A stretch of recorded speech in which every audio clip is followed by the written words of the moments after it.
When Umar, the second caliph after the Prophet Muhammad, peace be upon him, visited Jerusalem, he happened to be in the city's largest church when the time for prayer had come. At that moment, the bishop offered him the chance to pray in the church. The Caliph Umar replied, "No, for if I pray in this church today, my followers may annex it after I am gone, and no longer able to protect your rights." When caliphate exists on the precepts of justice, consideration for the rights of others, and an overall deep will for peace, as defined by the Quran and the Prophet himself, then caliphate has the ability to serve as a grand force for good in the world. Well, one of the things I enjoy about coming to the peace symposiums that the Ahmadi community holds is to listen to His Holiness. I always find him inspirational. I think tonight his message was even more important than ever. And I felt the way that he talked about the threat of ISIS in Iraq and Syria, and the way he showed that ISIS has nothing to do with the faith of Islam, I thought was extremely persuasive. His Holiness gave a speech that was incredibly powerful, that set out all of the claims that violent groups like ISIS made and then totally demolished them in terms of what the Quran actually says. I think for a lot of people sat in the room, it helped them really understand what true Islam is actually about and how this message of peace is really at the heart of it. But the Holiness, I just thought, it's incredible because all the things he was saying were going through my mind, and I could actually relate to nearly everything that he said, which actually I think probably surprised me for some reason. I don't know why. I just found it very, very moving. I'm really pleased I came. I can't say more than that. He is known by world leaders for his humanitarian efforts and his mission for world peace, anchored by his famous slogan of "Love for all, hatred for none."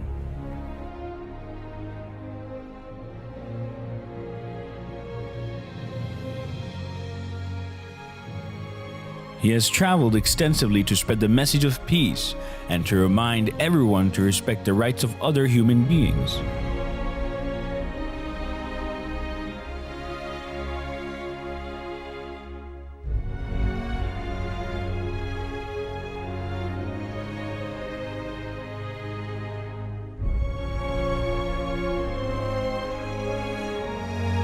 During these tours, His Holiness has met world leaders from the Far East to Europe, from North America to Africa, discussing the economic, social, and political problems facing the world today, and how to create peace and justice in the world. He has also met religious and community leaders in order to share common values and core ideals universal to all religions and cultures, with a view to improving the moral state of mankind and creating an atmosphere of love and affection. From young to old, he compassionately listens to the ordinary man, regardless of race, color, or religion. He has personally initiated social projects and schemes to alleviate poverty and human suffering.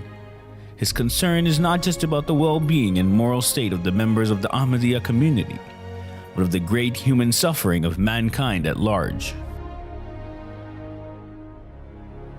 For His Holiness, the slogan, "Love for all, hatred for none," really comes to life. And I have borne witness to His Holiness waging a jihad of love, opposing the jihad of the sword with the jihad of the pen and of love itself.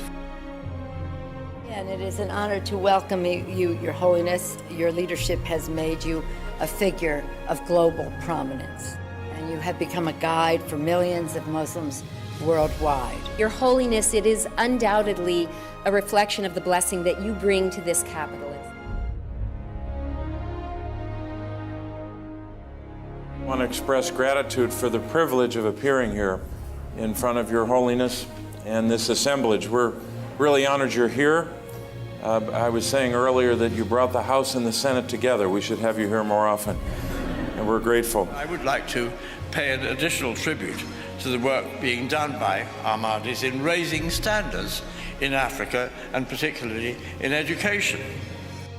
I was reflecting when I had opportunity to learn more, Your Holiness, about your service, particularly about your contribution to the people of Ghana in the late 1970s and early 80s. And it reminded me of something remarkable that happened here in our great state a few years ago in Death Valley.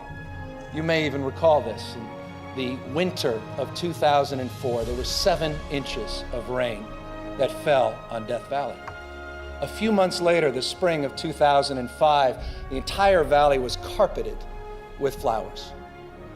And it was just a reminder that Death Valley wasn't dead, it was dormant.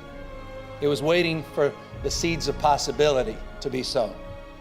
And I think about, Your Holiness, the extraordinary work you did in Ghana, particularly your agricultural commitment, bringing wheat to the people of Ghana. It had never been done in the history of that country. You sowed the seeds of possibility, and it's a reminder to all of us as we deal with the issue of ignorance and poverty and disease, as you have committed your life to, that when the right conditions come along, success is irreversible.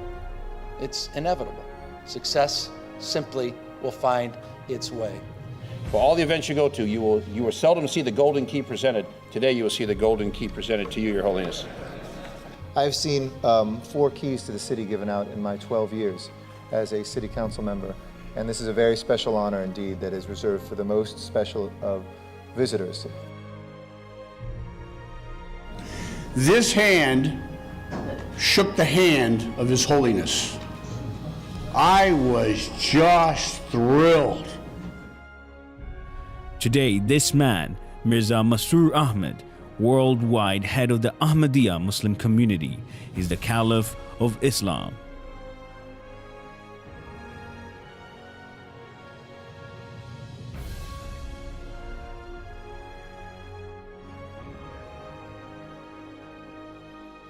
His followers number in the tens of millions, spread over 200 countries across the world, making him the leader of the largest single group of Muslims in the world who follow one Imam.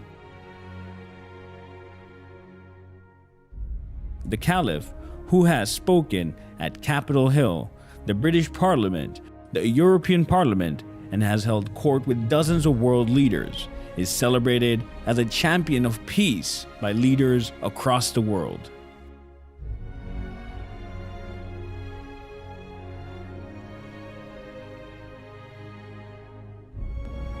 In this we are allied with His Holiness, a courageous champion of religious freedom and of peace. We especially applaud the Caliph for denouncing those who pervert faith by claiming it as a justification for violence. However we define God, it is wrong to kill in His name. Today, when we, the Ahmadiyya Muslim Jamaat, raise the slogan of love for all and hatred for none as a means to establish global peace, we do so directly in fulfillment of the teachings of the Holy Quran and the practice of the Holy Prophet, peace and blessing of Allah be upon him.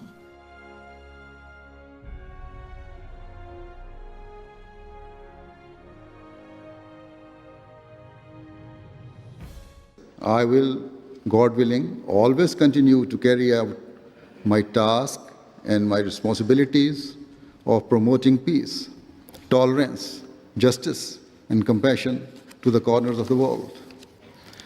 I will continue to tell all people that in order to be relieved of the pain and suffering that we face today, we must adopt true justice and equality.